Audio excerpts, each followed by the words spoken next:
함께 보실 하나님 말씀은 로마서 1장 17절입니다. 성경 한 구절 읽고 교회에서 공부하도록 하겠습니다. 신약 성경 로마서 1장 17절 말씀.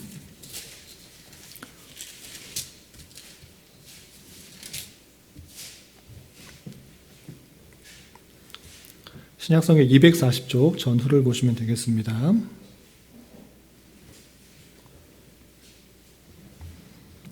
예, 1장 17절 함께 봉독합니다. 시작. 복음에는 하나님의 의가 나타나서 믿음으로 믿음에 이르게 하나니 기록된 바 오직 의인은 믿음으로 말미암아 살리라 함과 같으니라. 아멘. 예, 이 말씀은 아주 유명한 구절입니다. 기독교 복음의 핵심 구절이라고 할 수 있을 정도로 어떻게 우리가 구원을 받는가, 어떻게 하면 의롭게 되는가라고 할 때 믿음으로 말미암아 의롭게 된다라는 그 사실들을 잘 드러내고 있는 것입니다. 특별히 이 로마서 1장 17절은 종교개혁의 시발점이 되었던 그 마틴 루터가 이 말씀을 근거로 종교개혁의 여러 가지 일들을 감당한 것입니다. 이 내용들을 어떤 의미로 또 우리가 적용할 수 있는지 또 오늘 교회사 속에서 내용들을 좀 살펴보도록 하겠습니다. 오늘부터 이제 종교개혁사에 대해서 좀 자세하게 배울 텐데, 지난 시간까지는 초대교회사와 중세교회사를 배웠습니다. 외울 필요는 없지만 그래도 흐름은 잘 이해하고 넘어가는 것이 이 종교개혁이 왜 일어나게 되었는지를 알 수 있는 토대가 되니까 잠시 살펴보고 오늘 본문을 오늘 종교개혁사의 내용들을 살펴보겠습니다. 우선 초대교회사는 사도시대부터 그레고리 1세가 즉위하기 전까지 대략적으로 약 500년 정도의 기간을 초대교회사라고 하는데, 사도들이 직접 살아있을 때 활동했던 그 시대뿐만 아니라 사도들이 죽고 나서 사도 이후에 많은 핍박과 탄압이 있음에도 불구하고 속사도 또 교부들을 통해서 하나님의 말씀들을 또 교회를 든든하게 지켜나갔습니다. 그리고 수많은 핍박과 탄압이 있었음에도 불구하고 교회가 축소된 것이 아니고 어떻게 됐다? 더 번창하고 확대되었다. 오히려 순교자의 정신으로 도덕성과 또 순결성과 복음에 대한 참된 진리를 가지고 열심히 신앙생활함으로 말미암아 수많은 핍박과 탄압이 있음에도 불구하고 그 교회는 줄지 않고 오히려 확대되었다라는 것들을 살펴볼 수 있었습니다. 그리고 어떤 계기로 핍박과 탄압이 없어졌다고 그랬죠? 밀라노 측년. 몇 년? 313년 밀라노 측년. 어떤 황제? 콘스탄티누스 황제가 밀라노 측령을 해서 이제 종교에 핍박이 있는 것, 기독교에 핍박이 있는 것이 아니라 종교의 자유가 주어졌습니다. 그래서 편안하게 예수님을 믿고 또 교회 생활하고 신앙생활을 할 수 있는 기회가 313년에 완전히 열렸던 것입니다. 그래서 이 313년 이후에 많은 종교적인 회의가 있었습니다. 이른바 에큐메니칼 회의, 교회의 일치를 위한 회의가 열렸던 것입니다. 그래서 핍박이 멈춰지고 교회 안에서 많은 종교적인 회의가 있었다. 그 회의는 무엇인가?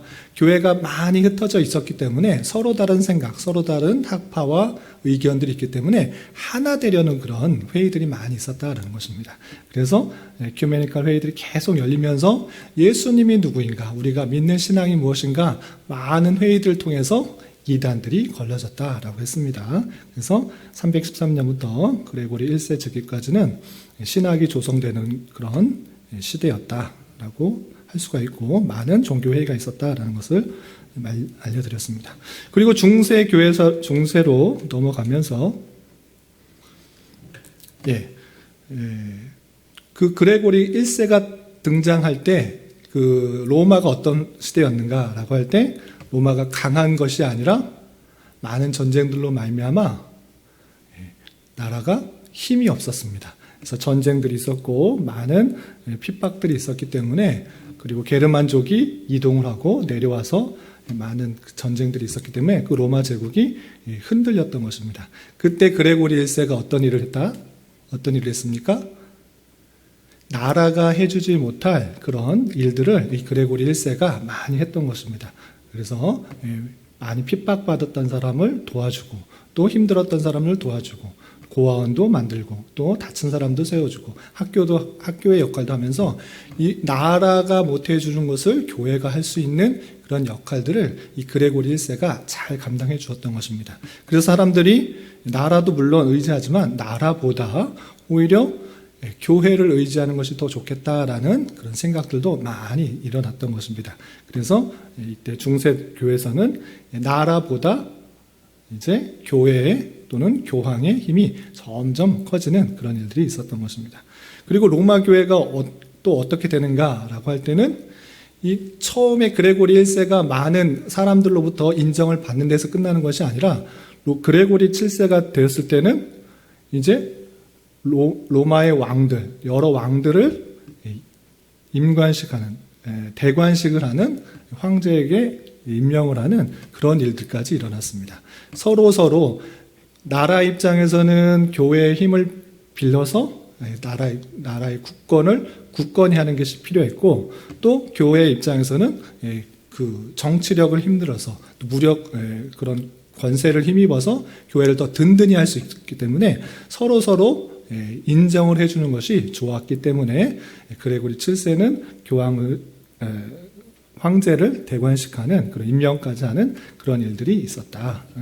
그것이 성장하는 그런 시기였고, 그리고 아주 전성시대 때는 어떤 일들이 있었죠? 카노사 굴욕. 그것은 무엇이냐?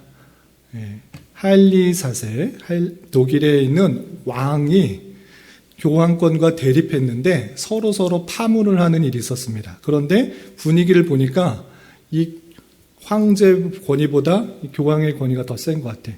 독일의 그런 제후들이 나보다 교황을 더 좋아하는 것 같아서 이렇게 되면 안 되겠다. 내가 교황에게 머리를 숙이는 것이 좋겠다 생각해서 수도사의 복장으로 참회하는 마음으로 카노사라는 이탈리아의 지역까지 성까지 와서 벗은 발로 3일이나 빌면서 기다리면서 교황에게 용서를 구하는 그런 일이 있었던 것입니다.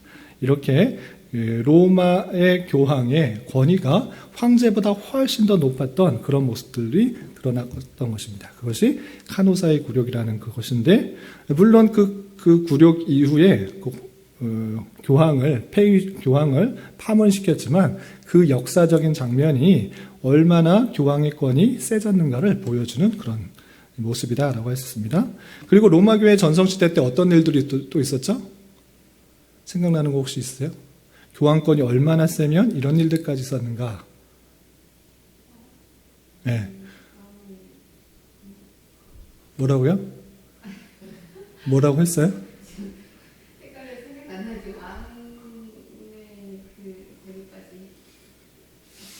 많은 일들이 있었는데 저것도 있어요. 그러니까 이때 예루살렘을 누가 장악했죠? 맨 처음에 초기에는 이슬람이 장악했지만 이때 때는 셀주크 터키가 장악했다고 그러잖아요. 이 셀주크 터키가 예루살렘을 장악하고 끝난 것이 아니라 그 세력을 계속적으로 확장해서 어디까지 이르렀다? 동로마 제국, 이 비잔틴 제국까지 이르게 됐던 것입니다. 근데 비잔틴 제국의 황제가 누구에게 요청을 했다? 교황에게 도와달라고 다른 나라의 왕에게 요청한 것이 아니라 교황에게 요청한 것입니다. 그래서 교황이 그날 얼만큼 힘이 셌으면 전쟁을 하는데 교황에게 요청을 할 수 있을까라고 했습니다. 그래서 그 교황이 예루살렘도 지금 빼앗겼고 또 동로마 제국도 이제 위협하니까 우리가 힘을 모아서, 이것은 하나님의 뜻입니다. 하나님께서 이 예루살렘을 탈환하고 저 이슬람 군대를 무찌라 했습니다라는 그런 동기부여를 해서 그 서유럽 일대에 많은 군사들을 모집해서 8차례나 전쟁을 감행해서 전쟁을 일으켰던 십자군 원정이 시작됐던 그런 때인 것입니다. 그만큼 십자군 원정이라는 것이 일어났다라는 것은 그만큼 교황의 권위가 셌다, 권위가 높았다라고 할 수 있는 것입니다.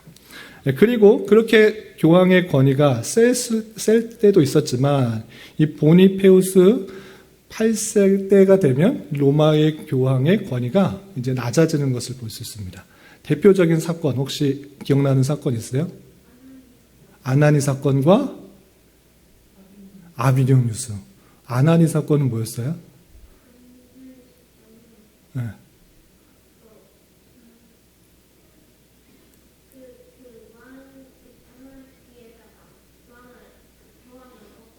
아유, 어떻게 이렇게 잘 알지? 예, 교황을 모독하려고 서로 이렇게 교황과 황제와 이렇게 대립하는 가운데 있어서 서로 파문을 했지만 교황이 자신의 힘이 부족하자 자신의 고향인 아나니로 와서 자기의 세력을 모아서 이 황제를 파문시키려고 또 공격하려고 했는데 그 모집하려는 가운데 있어서 이 황제가 급히 아나니로 와서 이 교황을 붙잡아서 모욕시키고 항복해라라고 하면서 심지어 그렇게 항복하지 않으니까 모욕을 시키려고 당나귀에다가 뒤로 태워서 고향 땅을 이렇게 한 바퀴 도는 그런 일들을 하고 나서 교황이 너무나 수치스럽고 그 일로 인해서 한 달 뒤에 죽었다라는 그런 일이 있었습니다. 그만큼 그때 당시 교황은 황제보다 훨씬 더 높은 권위를 갖고 있는 사람이라고 여겼었는데 이 보니페우스 8세가 그 모욕적인 일을 당했다. 그 지역이 아나니였고 아나니 사건이었습니다. 그리고 그 이후에 그 프랑스 황제가 계속적으로 교황의 권위를 낮추어서 교황을 어디로 데리고 왔다? 네? 프랑스 어디? 아비뇽. 예, 프랑스 왕이 이제 로마의 교황령이 있는데 교황령에서 교황이 있어야 되는데 그렇지 않고 그냥 프랑스 와서 너 이렇게 내 밑에서 있어라라는 그런 의미로 프랑스 황제가 교황을 프랑스 아비뇽이라는 곳에 묶어놔서 몇 년 동안 그곳에 있었다? 7년이 아니라 좀 더 길게 7명의 교황이 그곳에서 70년 동안 마치 바벨론의 포로 끌려간 것과 같이 70년 동안 이 교황령에 있었던 것이 아니라 이탈리아의 로마 지역에 교황령에 있었던 것이 아니라 프랑스 아비뇽에서 프랑스 황제 밑에서 일들을 하고 있었다. 그래서 그 사건들 이탈리아의 한 문인이 아비뇽 유수다. 마치 바벨론의 70년 포로로 끌려간 것과 같이 로마의 교황이 어떻게 프랑스에 가서 70년 동안 거기서 묶여 있을 수 있는가라고 해서 아비뇽 유수가 있었던 것입니다. 그만큼 이제 교황권의 권력들은 쇠퇴하고 낮아지는 그 모습도 있었다라는 것을 살펴봤습니다. 여기까지가 로마 교회가 쇠퇴했던 것이고 이것은 이제 정치적인 교황권과 또 황제권과의 정치적인 문제에 있어서 어떤 것이 강했는가를 중점적으로 다뤘는데 이때 루터의 종교개혁이 일어날 때는 그때 당시의 교황이 많은 권력들을 가짐으로 말미암아 어떻게 쇠퇴가 되는지 그것을 좀 살펴보면서 종교개혁의 발단이 어떻게 또 진행되는지 좀 살펴보도록 하겠습니다. 우선 로마 가톨릭 부패가 되는 주요 역사를 여러분들 교환에는 도표로 해놨습니다. 한쪽에는 직선으로 되어 있고 한쪽으로는 오른쪽으로 빠져나가는 그런 벌어지는 그런 모습을 해놨는데 이게 뭐냐? 시오가 아까 교환을 보고 저한테 물었는데 이것은 기독교의 정통적인 내용들이 쭉 아래로 내려가야 함에도 불구하고 천주교는 시간이 지나면 지날수록 정로에서 벗어나고 있는 모습을 보여주고 있는 것입니다. 그래서 한 사건 있을 때마다 정로에서 계속 이탈되고 있는 모습을 볼 수가 있는 것입니다. 여기는 도표에는 간략하게 되어 있는데 다음 페이지에 있는 여러분들 교환 다음 페이지에 보면 더 자세하게 나와서 하나하나 진리에서 얼마나 벗어나고 있는지 내용을 좀 하나씩 살펴보도록 하겠습니다. 우선 2세기 보면 루시안이 장로를 사제라고 처음 부르는 일이 있었고, 장로라는 그런 성경적인 명칭이 있음에도 불구하고 사제라는 그런 성경에서 나오지 않는 듯한 그런 모습으로 이름을 불러가고 시작한 것입니다. 그리고 3세기에는 시프리안이 사제가 집전하는 미사를 만들어냈습니다. 그래서 미사라는 것, 미사도 뒤에 또 나오겠지만 원래 예배를 드려야 되는데 예배가 아니라 또 다른 명칭의 그런 성찬과 성찬의 잘못된 의미를 좀 만들어내기 시작하고 있는 것입니다. 그리고 300년에는 죽은 자를 위한 기도를 하기 시작했습니다. 교회 안에서 죽은 자를 위해서 기도하는 것. 우리 기독교에서는 죽은 자를 위해서 기도하지 않습니다. 장례식장에 가서도 그 죽은 사람을 위해서 그냥 흔히 말할 때 우리 어린 친구들은 시온은 장례식은 가보긴 했지만 거기서 어떤 일들을 하고 어떻게 문안하는지 잘 모르는 경우가 있는데, 혹시 그 글귀 중에 삼가 고인의 명복을 빕니다 라는 그런 글귀 본 적 있어요? 본 적 있어요? 기억나요? 그게 무슨 뜻이에요? 무슨 뜻인지 모르는데, 삼가 고인의 명복을 빈다라는 것은 삼가하여 마음을 단정히 하여서 고인, 돌아가신 사람의 명복, 잘 되기를 빈다, 기도한다라는 뜻이거든요. 그런데 이 표현은 일반 사람들이 그런 하는 표현들입니다. 일반 사람들은 죽은 사람들이 잘 됐으면 좋겠잖아요. 죽은 사람이 어떻게 죽었든지 좀 천국이나 아니면 좋은 곳에 가게 하고 싶잖아요. 장례식장에서 빌 수 있는 그런 표현이잖아요. 그런데 기독교에서는 죽은 사람을 위해서 기도한다고 해서 죽은 사람이 지옥 갈 사람이 천국 가고 천국 갈 사람이 지옥 가고 이렇게 되는 게 있다 없다? 없다. 그렇기 때문에 삼가 고인의 명복을 빈다라는 것은, 이것은 기독교 안에서 특별히 예정론과 하나님의 믿음으로 말미암은 구원, 그리고 죽음 이후에 바로 천국과 지옥을 말하는 사람들에 있어서는 올바른 표현이 아니에요. 아시겠죠? 그래서 기독교에서는 삼가 고인의 명복을 빈다라는 표현을 쓰지 않는데, 일반 사람들은 그냥 쓸 수 있죠. 죽은 사람이 잘 됐으면 좋겠다라는 그런 기원을 담고 하는데, 그렇게 하는 것이 로마 가톨릭에서 드러나고 있다라는 것입니다. 그래서 바빌론 종교의 풍습이며 이 땅의 종교들의 풍습과 같이 죽은 자를 위한 기도들이 드러나고 있었다라는 것입니다. 하나님 말씀을 제대로 안 읽으면 그냥 사람들이 하는 것들 그대로 따라서 기독교 안에서도 충분히 하고 있는 그런 일들이 늘 있을 수 있다는 것을 염두에 둘 수 있습니다. 또 300년에 십자가 형상을 만드는 일이 있었습니다. 십자가 형상 만드는 것, 이 자체가 이때 완전히 나쁘다라고는 할 수는 없습니다. 예수님께서 달려 돌아가신 십자가를 우리 기억하자라는 의미로서 만들었는데, 이것이 뒤로 갈수록 미신적인 그런 일들을 만들어낸 것입니다. 일단 300년에 십자가 형상을 만들었고요. 320년에는 촛불을 켜놓고 예배를 하는 일들이 있었습니다. 촛불 켜놓으면 되게 분위기 있잖아요. 그냥 밝은 것보다 촛불의 그런 모습들, 그리고 성전 또는 성전이 만들어지기 성막에서 그 등잔이 있었지 않느냐. 그렇기 때문에 그것을 예배당에 만들어 놓고 예배드리면 비슷한 분위기가 있을 것 같다라는 그런 생각으로 촛불을 켜놓고 예배 시작했습니다.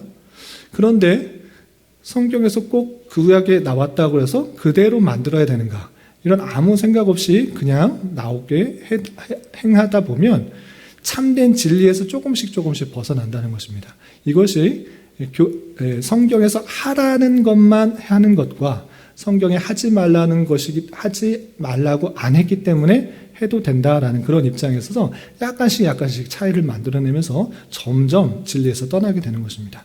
그리고 촛불을 만들어 놓는 그런 예배도 했고요. 그리고 천사, 죽은 성인들 형상을 숭배하기 시작했습니다. 하나님 외에 다른 것들을 숭배하지 못하도록 했는데, 땅에 있는 것이나 하늘에 있는 것이나 바닷속에 물속에 어떤 것도 만들지 말라고 했는데 천사들 숭배하고 또 죽인 성인들도 만들어 놓고 숭배하는 모습들이 드러나기 시작했다라는 것입니다.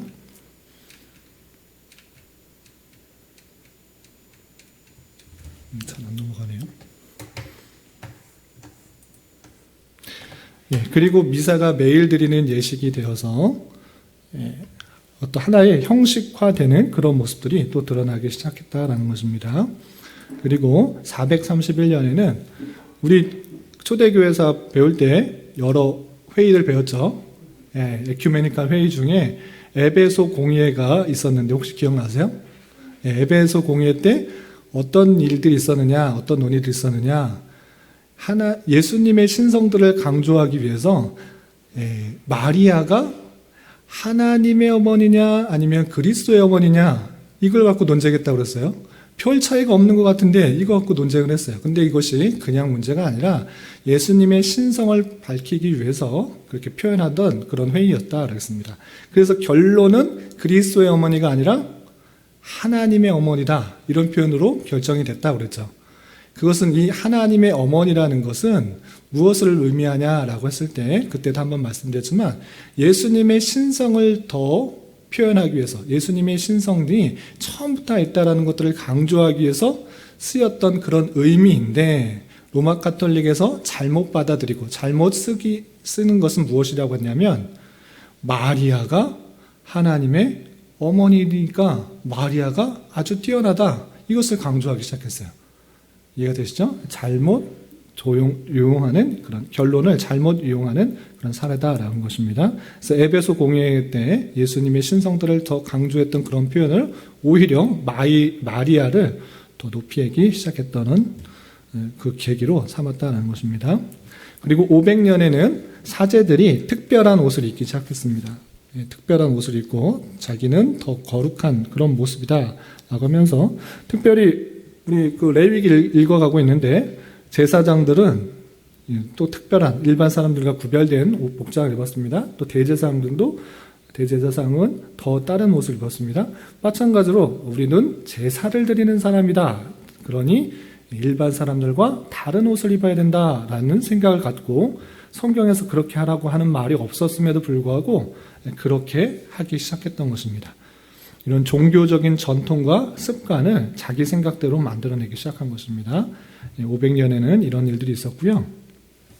또 최후의 도유라고 해서 죽어가는 그런 사람들을 위해서 치유를 위한 의식을 또 하기도 시작했습니다. 그리고 우리 그레고리 1세 나왔죠. 그레고리 1세가 교황으로서 아주 나라가 어려웠을 때 중요한 역할들을 했다라고 했습니다. 이 그레고리 1세가 중세교회로 넘어가는 중요한 역할을 하는 그런 사람이었는데 물론 선한 일들, 사회를 위한 봉사를 많이 했습니다. 그런데 성경적으로 봤을 때 그레고리 1세가 잘했는가? 그러지 못한 것입니다. 연옥의 교리를 이 그레고리 1세가 확립해서 강조했습니다. 연옥이란 말 아시죠? 연옥. 우리는 천국과 지옥이 있다라고 말하는데 로마 카톨릭에서는 천국에 바로 가는 사람이 있고 그 공로가 아직 부족한 사람은 연옥이라는 곳에 있다. 그 연옥에 있는 사람은 공로가 더 추가되어야지만 천국에 갈 수 있다라는 그런 성경적이지 않은 그런 논리를 피기 시작했습니다. 그런데 이런 그레고리 1세가 이 연옥의 교리를 확립해서 사람들에게 죽으면 천국과 지옥을 가는 것이 아니라 연옥이라는 곳에 갈 수 있으니 너희들이 선행을 해야 된다.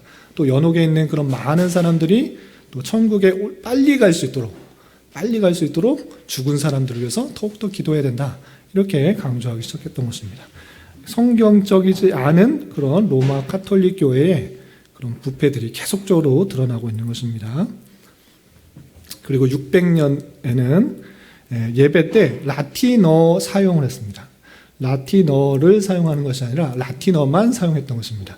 그런데 라틴어를 알아듣는 사람은 알아듣지만 알아듣는 사람이 없게 하기 위해서 라틴어를 사용했던 것입니다. 이제 그 미사는 하나의 종교적인 행위를 하는 것으로 그 공로가 쌓여지는 것일 뿐이지 예배를 어떻게 해서 믿음을 통해서 구원받는 그런 것 아니고 몰라도 된다. 사제가 어떤 말을 하든지 몰라도 된다. 그냥 그곳에 참여하고 또 성찬 의식을 행하는 것, 그것을 통해서 공로가 쌓여져서 구원에 이를 수 있다, 이런 식으로 생각을 하는 것입니다. 그래서 예배 때 라틴어만 사용하도록 했고요. 그리고 600년에 또 마찬가지로 마리아에게 기도를 통해서 어떤 기도의 응답을 받을 수 있다. 또 죽은 성인들을 통해서 기도를 응답받을 수 있다. 천사들에게 기도해 할 수 있다. 이런 식으로 한 것입니다. 우리는 오직 중보자가 누구이다라고만 고백하죠. 예수 그리스도다라고 하는데, 로마 카톨릭에서는 예수 그리스도 중보자인데, 중보자에 더 효과적으로 기도에 응답받을 수 있는 것은 그 어머니의 마리아를 통해서 기도하면 그 어머니가 아들 예수에게 전하기 때문에 그렇게 더 기도가 잘 될 수 있다라고 가르치는 것입니다. 그리고 죽은 성인들의 공로, 힘, 이것들을 힘입어서 기도할 때 응답받을 수 있다라고 말합니다. 성경하고 같다, 다르다? 다르다. 틀린 내용들을 계속적으로 그냥 가르치고 있는 것입니다. 하나님의 말씀을 밝히 하는 것이 아니라 계속적으로 이탈되고 있는 모습들이 드러나고 있는 것입니다. 그리고 교황의 발에 입맞추도록 해서 또 교황권위를 강화하고 또 선을 부추기는 그런 일도 있었고, 그리고 우리 중세교회 때 배운 것 중에 프랑크 왕 피핀이 교황에게 세속 권력을 넘겨줬습니다. 피핀이 로마 지역에 교황령을, 땅을 허락해 줬죠. 그래서 서로 인정해주고 서로에게 힘이 되어주려고 하는 그런 모습들이 나타난 것입니다.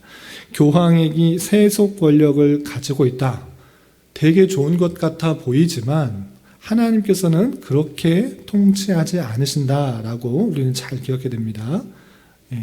하나님께서는 다시 말씀드리지만 모든 권세를 하나님께서 주시는데 육체적인 그런 통치는 세속 권력에게 주시고 영적인 통치는 어디에게?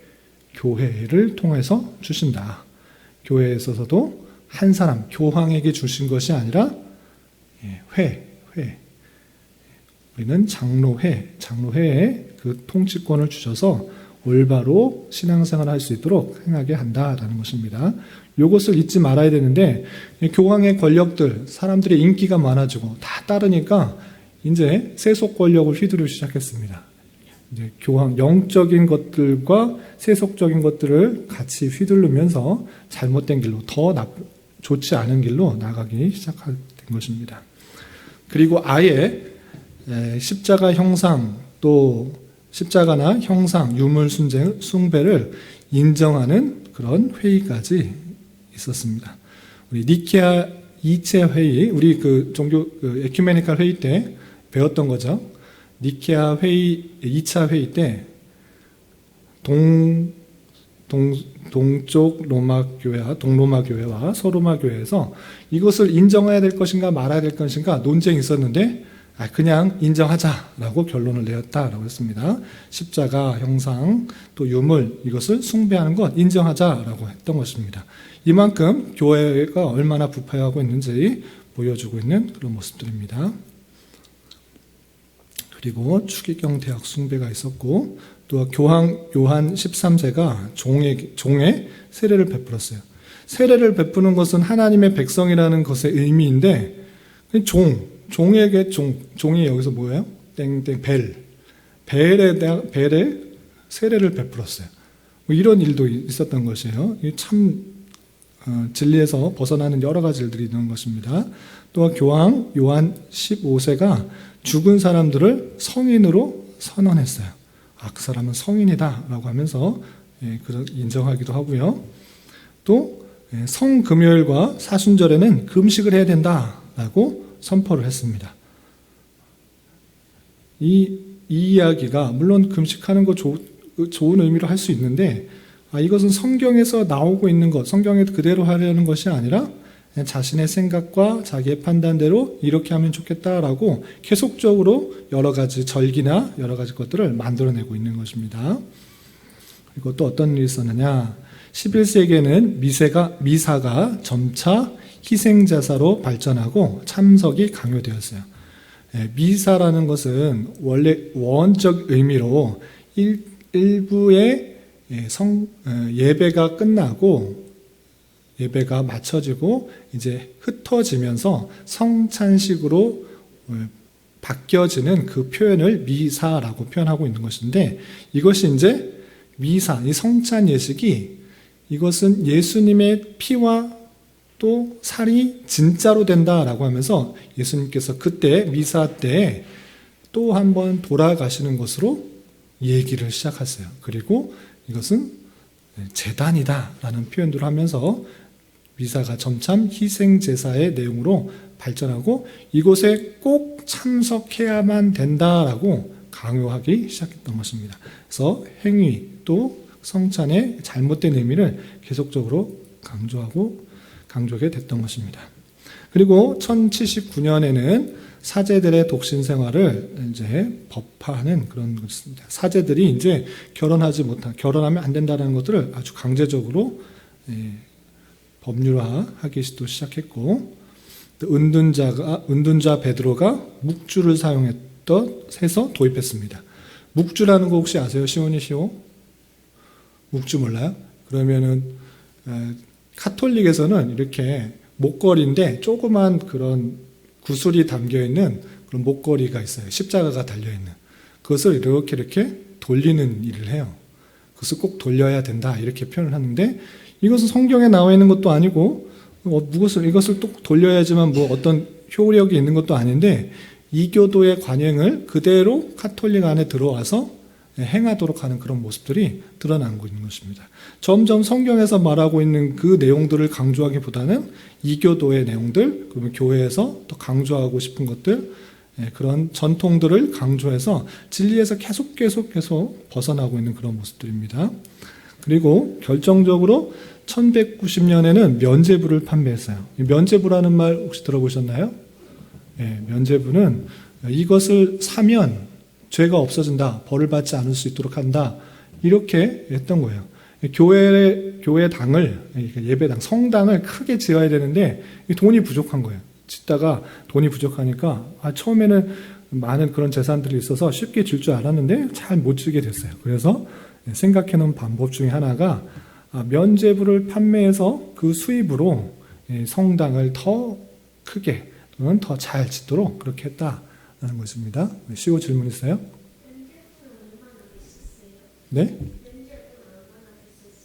그거는 이제 가격마다 달랐겠죠. 큰 죄를 지은 사람과 작은 죄를 지은 사람 다 달랐겠죠. 그래서 그 가격에 따라서 이때 당시에는 고해성사라는 것을 하는 그런 로마 카톨릭이었습니다. 죄를 지으면 예수님께 바로 기도해서 회개하면 되는데, 이때는 고해성사라 해서 신부에게 자신의 잘못을 대신 주어야 했었어요. 그래서 그 신부가 해당되는 그 일들을 행함으로 자신의 죄가 씻겨진다라고 생각을 했어요. 근데 이때 당시에 그 이제 신부님이 이런 죄를 지었으면 이런 것을 이 정도 면죄부가 있으니 그것을 헌금을 하시면 죄가 사해질 수 있습니다. 이런 방식으로 면벌부 또는 면죄부를 판매하기 시작했던 것입니다.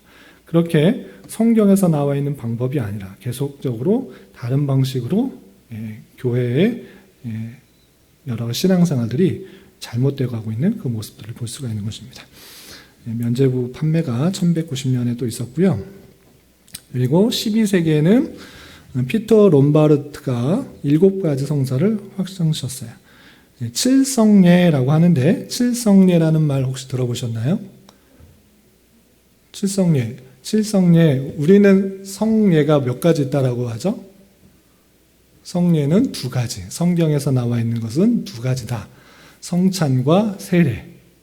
세례는 믿음으로 고백했을 때 물로 하는 것이, 거듭난 것을 표현해 주는 것이 세례고, 성찬은 주님께서 다시 오시길까지 내가 너희를 위해서 몸이 찢기시고 피를 흘렸다라는 것들을 잊지 않도록 해주시는 것이 성찬입니다. 그래서 기독교에서는 성찬과 세례, 이 2가지 성례만을 인정하고 있는데, 로마 카톨릭에서는 7가지 성례를 말합니다. 이 2가지는 기본이 있고 태어날 때나 또 성인이 될 때나 결혼할 때나 죽을 때나 그리고 한 가지 어떤 직분을 얻을 때 제가 확실히 기억나지 않은데 어떤 직책을 얻었을 때 이 예배의 의식을 드린 것입니다.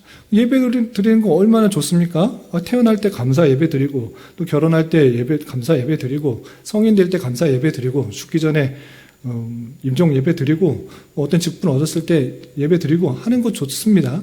좋은데 이것을 성례라고 붙이기 때문에 문제가 된 것입니다. 이것을 반드시 해야 구원받는다라고 말을 하는 것입니다. 우리에 있어서는 세례를 꼭 받고 성찬을 꼭 받아야 구원을 받는다라고 말합니까? 말하지 않습니까? 말하지 않습니다. 그건 은혜의 방편이에요. 세례를 통해서 세례를 꼭 받아야 구원받는 것이 아니고 믿음으로 구원받은 자로서 다시 거듭났다라는 것을 온 성도들과 함께 고백하고 인정받기 위해서 세례를 하는 것이고 성찬은 주님께서 우리를 위해서 돌아가셨다는 것들을 기억하며 또 성도들과 함께 그 은혜를 참여하기 위해서 성찬을 하는 것인데 이것이 구원의 방편이라 말하지 않습니다. 은혜의 수단이라고 표현하지. 그런데 로마 가톨릭에서는 이 7가지 성사를 꼭 해야만 어떻게 된다고 말할까요? 구원받는다고 말해요. 그래서 죽기 전에 있는 사람은 빨리 가서 세례를 받게 해야 돼. 세례 혹여나 안 받았다 그러면 세례를 받아야 돼. 세례는 구원의 수단이기 때문에. 그런 식으로 모든 것들을 수단화해서 구원 없는 방편으로 말하면서 7가지 성례를 꼭 해야 된다. 그것은 구원의 방편이다. 라고 말하면서 7가지는 확실히 성도라면 해야 된다라는 것들을 강조하면서 확정했던 것입니다. 그래서 12세기 때부터 이 7성례가 로마 가톨릭에는 있고 반드시 그렇게 하도록 강조를 했던 것입니다. 그리고 1215년에는 이노센트 3세 교황이 화채설이라는 그 성찬의 개념을 확정했습니다. 화채설이 뭔지 아시지요? 잘 모르세요? 네.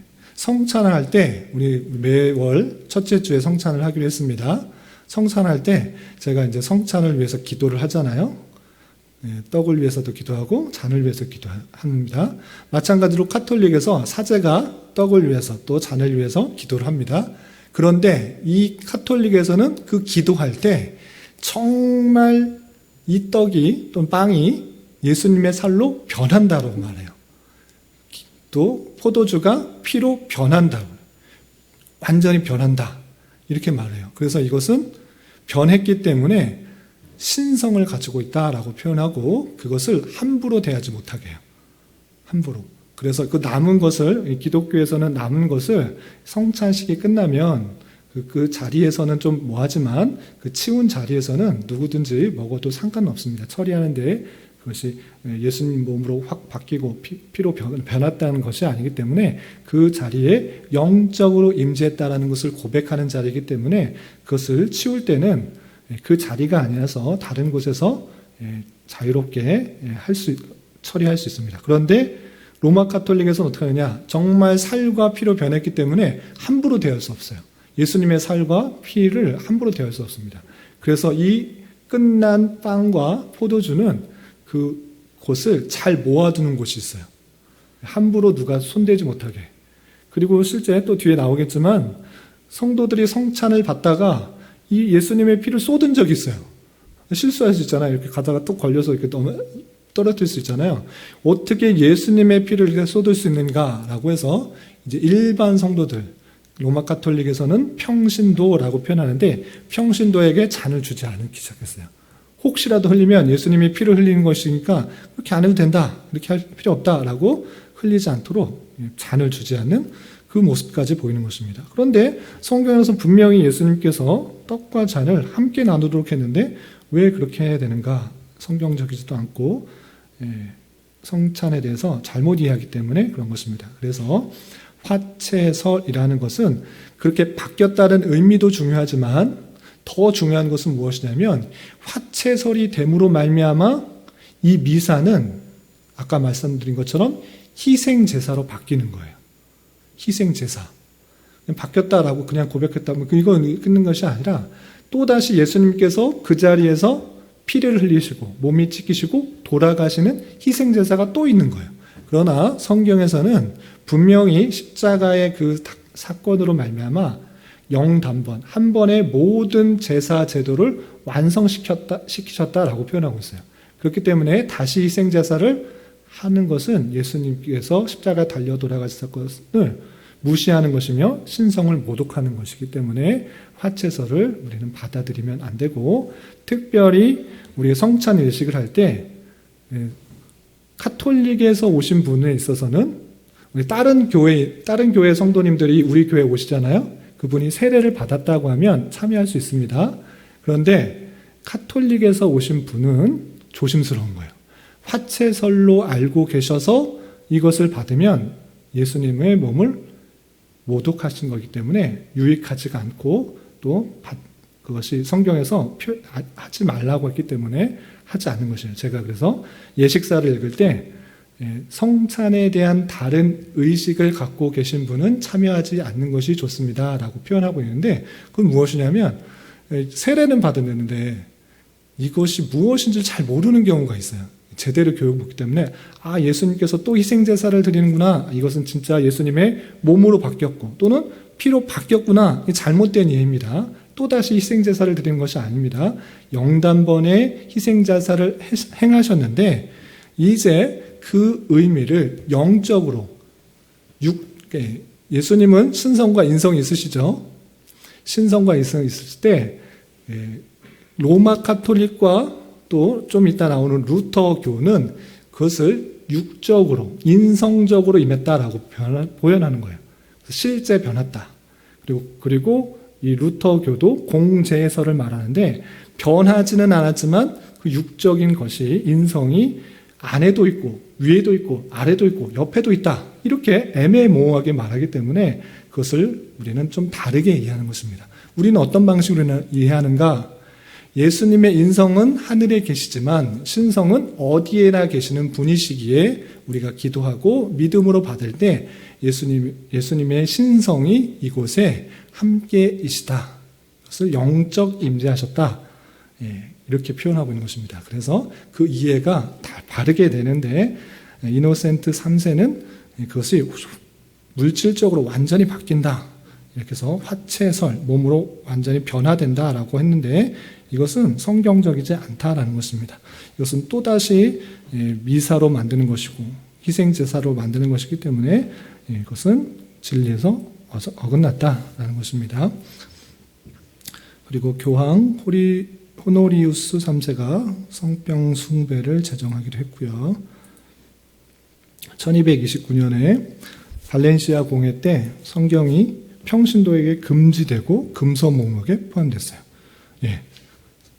성경이 성도들에게 읽는 것이 어떻게 됐다고요? 금지. 그리고 읽지 말아야 될 목록에 포함됐어요. 왜 그렇게 했을까요? 성경을 읽으면 지금 로마 교회에서 하고 있는 것들이 옳지 않다라는 것을 알까봐. 그래서 미사도 라틴어로 하고 성경도 읽지 말라고 하고, 그냥 사제가 시키는 대로 주일날 와서 성찬에 참여하고 듣든지 말든지 그냥 그 자리에 앉아서 있다가 가면 된다. 그리고 죄 지은 거 있으면 신부에게 와서 고해성사하고 회개해라, 그러면 된다, 이런 식으로 했던 것입니다. 그래서 1229년에는 성경이 평신도들에게 금지되고 금서의 목록에 표현된 것입니다. 그리고 아까도 잠깐 말씀드렸지만 평신도라는 그런 표현은 로마 카톨릭적인 말입니다. 그러니까 평신도가 있고 또 그 사제들은 더 높은 계급이다라고 해서 계급을 나눴던 것입니다. 그래서 개혁교에서는 평신도라는 말을 쓰지 않는 것이 좋습니다. 로마 카톨릭에서 쓰는 표현이기 때문에 평신도라기보다는 모두가 저나 여러분이나 성도 또는 신도인 것입니다. 그래서 이때 평신도들, 일반 사제가 아닌 그런 신도들은 평신도라고 불렸고, 그것은 성경을 읽지 못하도록 하는 그런 일들이 있었던 것입니다. 그리고 1251년에는 영국의 사이먼 스톡이 성의를 만들어냈습니다. 그래서 사제들은 거룩한 옷이 있어서 그것을 입어야 된다라는 것들을 만들어냈고요. 또 1414년 콘스탄티 공의회 때 평신도들은 성찬 때 잔을 밟을 수 없게 되었습니다. 아까 말씀드린 것처럼 성찬 받다가 어떤 평신도가, 이른바 평신도가 그 잔을 흘린 거예요. 떨어뜨려서 흘린 거예요. 예수님의 피인데 이거 함부로 해도 되는가? 그리고 또 처리를 어떻게 해야 될 것인가? 고민이 됐던 것입니다. 그래서 이 콘스탄스 공의 때는 평신도는 성찬 때 잔 받지 못하고 떡만 받아라, 이렇게 결정을 했어요. 그래서 성경에 있는 것과 다르게 계속적으로 나가는 그 모습들을 볼 수 있습니다. 그리고 1439년 우리 지난주에 플로렌스 공의회 배웠었는데, 이때 연옥이 교리로서 확정되었습니다. 연옥의 그런 구체적인 내용들이 이제 교리로서 확정이 되어서 카톨릭의 교리로서 들어가게 된 것입니다. 그리고 1545년에 트렌트 공회 때 교회의 전통도 성경과 동일한 권위를 가진 것으로 인정됐습니다. 교회의 전통, 예전부터 해왔으니까 그대로 할 수 있다. 성경에서는 이렇게 말하지만 교회에서 계속 오래전부터 이렇게 해왔으니까 그렇게 할 수 있다. 그런데 이 권위가 동일한 권위로 인정됐던 것입니다. 근데 오히려 교회 전통이나 교황의 권위를 성경보다 더 높게 생각하고 있는 것입니다. 그래서 동일한 권위를 갖는다라고 표현하지만 실제적으로는 오히려 더 전통, 성경에는 그렇게 안 쓰여 있어도 교황이나 결정하거나 아니면 예전부터 교회에서 그렇게 해왔으면 그렇게 해도 된다라고 인정하는 그런 일들이 나타난 것입니다. 그리고 1546년 트렌트 공회 때도 외경도 성경에 포함되어야 된다라고 결정을 했습니다. 성경의 66권만 우리는 성경, 정경이다라고 했는데 1546년에는 외경도 성경에 포함되어야 된다라고 그렇게 결정한 일도 있었고요. 또 이것은 이제 종교개혁 시대가 더 끝나 이후에 근대교회 일을 하는데 어떤 일이 있었느냐, 바티칸 공회를 통해서 믿음과 도덕적인 문제에 교황의 절대 무오류성을 선언했어요. 교황은 오류가 있다 없다? 없다. 그냥 없는 것이 아니라 절대 없다. 교황은 아주 신성한 그런 사람이다라고 생각해서 절대 교황이 하는 것은 무오하다, 오류가 없다라고 선언을 하는 그런 일까지 했던 것입니다. 성경의 내용과 전혀 다른 그런 일들이 나가고 있는 것입니다. 그리고 또 최근 중에 하나인데 1965년에는 교황 바오로 6세가 마리아를 교회의 어머니라 부르기 시작했습니다. 교회 마리아를 또 신성시 행복에서 그치는 것이 아니라 교회의 어머니라 부르기 시작했던 모습을 볼 수 있습니다. 이렇게 부르는 것들 하나하나 볼 때 성경의 내용과 맞는가, 그렇지 않고 틀린 것을 볼 수 있습니다. 성경을 구체적으로 파고 내용을 잘 이해하지 않으면 그냥 내가 하고 싶은 대로, 또는 교회를 더욱더 굳건히 하고 싶어서, 사람들을 더 모이게 하고 싶어서, 사람들을 그대로 따르게 하고 싶어서 그냥 목회자, 인도자 또는 앞에 서 있는 사람의 그런 요구대로 그대로 따라오게 그냥 만들어버리는 그런 오류로 나타나는 것입니다. 이 중세 교회 때는 이 교황의 권위가 셌기 때문에 어떤 사람들도 이런 내용들을 더 하지 못하고 계속적으로 진리에서 이탈되고 정로에서 이탈되는 그 모습들이 계속적으로 드러나고 있는 것입니다. 질문 있으세요?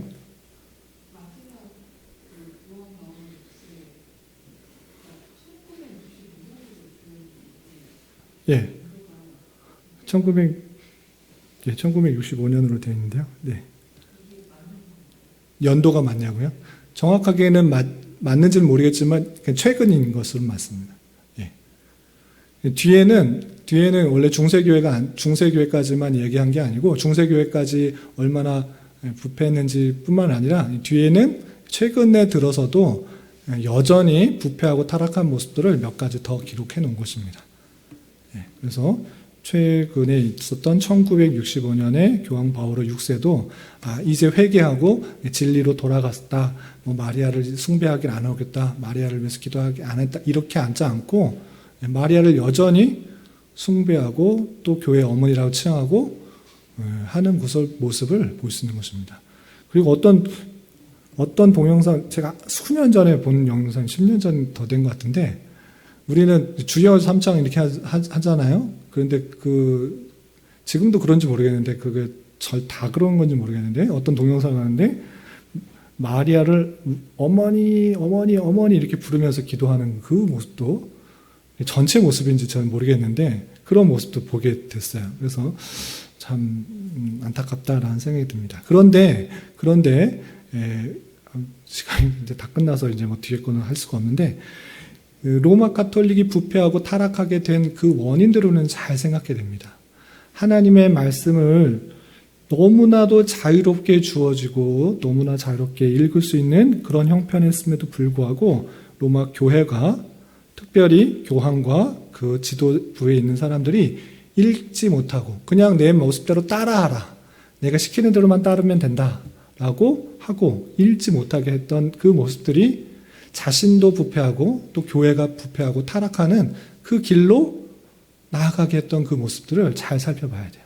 그래서 제가 여러분들에게 늘 강조하는 것은, 저도 부족하지만 제가 완벽하다고 해서 여러분들에게 잘 가르치면 더 좋겠지만, 저도 부족한 자고 저도 실수할 수가 있고 저도 이렇게 연약한 자이기 때문에 저의 역할은 무엇인가?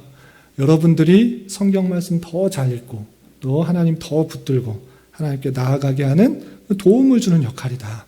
그냥 성경 읽지 마시고 제 설교만 들으십시오. 그러면은 통솔하기는 쉽습니다. 왜? 제 말이 곧 법이기 때문에. 성경 읽지 마시고 제가 가르쳐주는 것만 따라하십시오라고 하면 제 말이 곧 법이 되기 때문에 따라오기는 쉽습니다. 그런데 조금만 성경 읽어보고, 조금만 또 인터넷 설교를 들어보고, 조금만 성경 경건서적 읽어보고, 책을 읽어봐도 목사님 잘못됐네요 라고 하는 순간 그 교회는 무너지게 되는 것입니다. 로마 가톨릭이 그랬습니다. 처음에 그런 종교적인 자유가 주어졌지만 그 권력, 그 힘을 가지고 자기를 더욱더 굳건히 세우고 교회를 더 크게 하는데 더 목적을 뒀던 것입니다. 그렇게 되면 안 됩니다. 교회는 크고 작고가 무슨 상관이 없는 것입니다. 교회 규모가 크고 작고 중요한 것이 아니라 여러분 한 명 한 명이 하나님 말씀을 얼마나 더 붙들고 있는가, 하나님 말씀을 얼마나 읽고 붙들고 그 말씀을 해석하고 이해하고 하나님과의 친밀한 교제 가운데 있는가, 그것을 중요하게 생각해야 되는 것입니다. 주님께서 보실 때, 저 교회는 저렇게 수많은 사람들이 모여서 예배하고 있구나, 참 잘됐다 라고 하시는가, 저 교회는 뭐 몇 명밖에 없네 하고 안타깝다, 이렇게 하는 것이 아니라 하나님께서는 그 성도들의 그 규모가 아니라 그 예배당의 크기가 아니라 한 사람 한 사람의 신앙을 보시는 것입니다. 정말 하나님의 말씀 가운데 정말 살아가고 있는가, 아니면 수많은 군중 속에서 내가 마치 그렇게 신앙 잘하는 사람인 양 착각하면서 또는 종교적인 생활을 하면서 묻어가고 있는가, 그것을 잘 살펴봐야 되는 것입니다. 그래서 내가 정말 하나님에서 말씀을 잘 보고 깨어서 잘 이해하고 또 하나님과의 밀접한 관계 가운데 신앙이 성숙할 수 있도록 행하지 않으면 우리가 이 땅에서 신앙을 잘못 살아가는 것이다 라고 할 수 있는 것입니다. 중세교회의 로마 가톨릭의 부패를 모습을 보면서 나 또한 안일한 태도로 내 귀를, 내 눈을 한 사람에게 맡겨놓고 있지는 않은지 되돌아보면서 그러지 마시고 내 눈과 귀를 오직 주님의 말씀에, 주님 안에 굳게 뿌리를 내고 믿음 안에서 굳게 설 수 있어야 되는 것입니다. 그러한 역할들을 하는데 제가 조금이나마 도움을 드리는 것인 줄 알아, 이렇게 그런 목표를 가지고 신앙생활 할 수 있기를 부탁을 드립니다. 하다 보니까 시간이 많이 지나서 뒤에 것들은 다음 시간에 하도록 하겠습니다. 이거 빨리 나간다고 좋은 건 아니니까 그냥 천천히 하도록 하겠습니다. 혹시 질문 있으신 분 질문하시고. 예.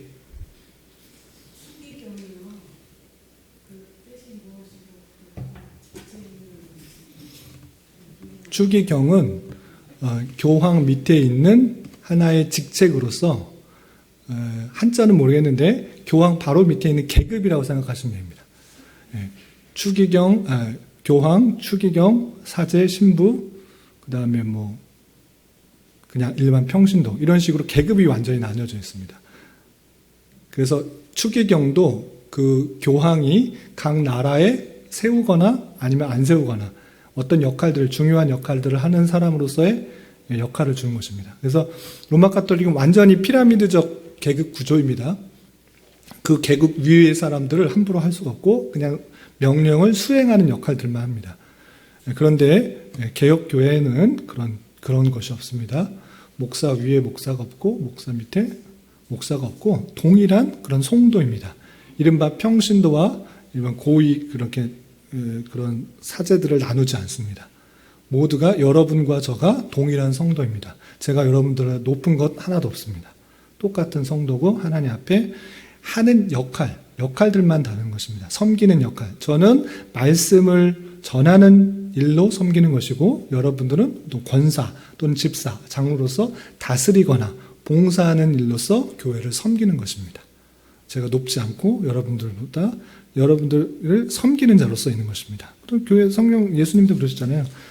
천국에서는 낮은 자, 섬기는 자가 높아진다. 그 모습이, 그 섬김의 모습들이 우리에게 주어진 것으로 알려주는 것입니다. 그래서 로마 가톨릭은 계급이 있고 또 평신도와 사제를 나누는 그런 모습들이 있지만 우리는 그렇지 않고 모두가 주님 안에 거룩한 자녀요 성도다.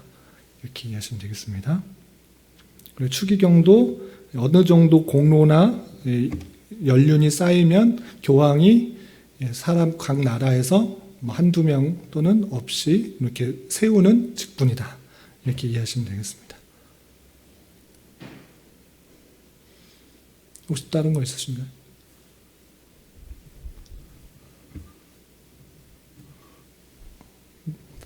들리게 말해주세요.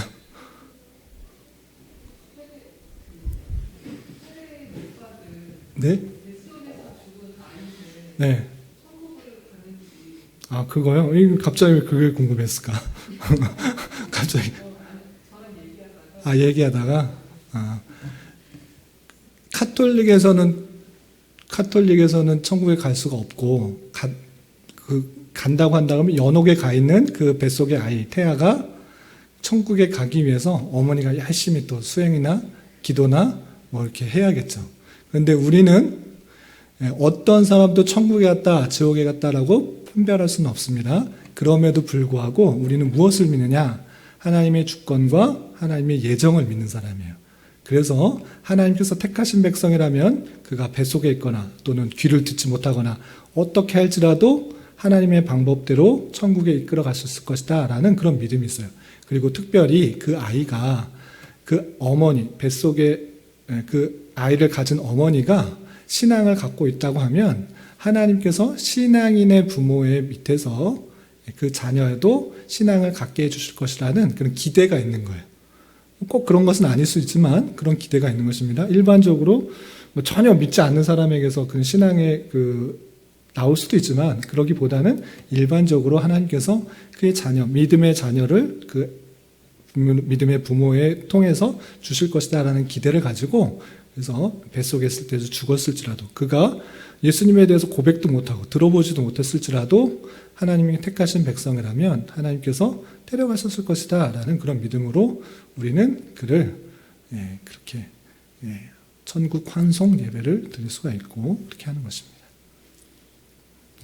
판단할 수는 없어요. 우리가 그런 기대를 가지고 예배를 할 뿐이지 그 예배를 드렸다고 천국 가는 것도 아니고 우리가 어떻게 한다고 해서 지옥 가고 이런 건 아닙니다. 그냥 하나님께서 그렇게 해주실 것이라는 기대를 가지고 그 장례 예배는 그 사람, 죽은 사람, 고인을 위해서 하는 것이 아니고 남아있는 사람을 위로하는 것입니다.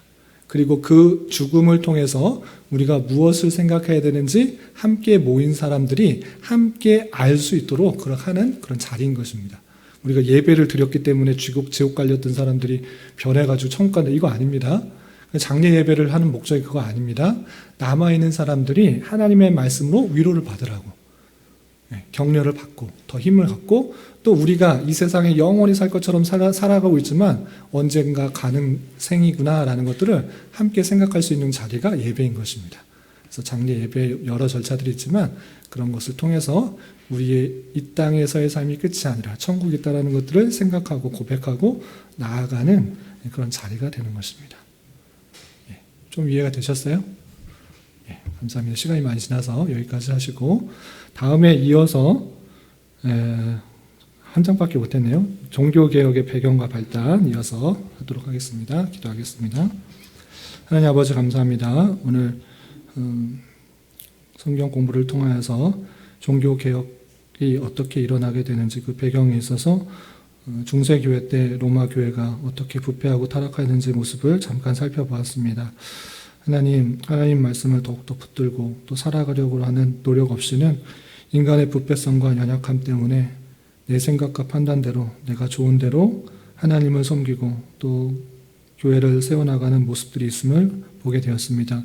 주님, 저희를 불쌍히 여겨주시고 하나님 말씀 가운데 하나님께서 원하시는 것들이 무엇인지를 분별하고 또 알아가기 힘쓰며 그 뜻대로 내 자신과 교회를 잘 세워나갈 수 있도록 주님께서 인도하여 주시옵소서. 특별히 우리 교회의 올해 목표를 주 안에서 뿌리를 내리고 믿음에 굳게 서는 교회로 나가기 원합니다. 참으로 부족하고 연약한 사람을 보지 않게 하시고 또 환경을 보지 않게 하시고 변하지 않으시고 항상 좋은 것으로 허락하여 주시는 주님을 더욱더 의지하며 나가게 하시고 주님께서 하시고자 하는 말씀들 또 원하시는 것들을 잘 깨달아 우리의 삶을 그것에 맞춰가기에 힘쓰는 저희 모두가 될 수 있도록 인도하여 주시옵소서. 특별히 교회 내 육체적인 연약함으로 병원의 치료와 수술을 받아야 되는 지체 있습니다. 주님 위로하여 주시고 붙들어 주시고 온전히 치유하시며 또 회복하여 주셔서 온전한 모습으로 건강한 모습으로 하나님 잘 섬기며 하나님 뜻 이루기에 부족함이 없는 지체와 또 가정 될 수 있도록 주장하여 주시옵소서. 가정 경제적으로 또 가족의 전도를 위해서 또 자녀의 진로를 위해서 기도하는 손길 위에도 함께하여 주셔서 가장 선한 것들로 응답하여 주시옵소서. 이 모든 말씀 예수님의 이름으로 감사히 기도드리옵나이다. 아멘.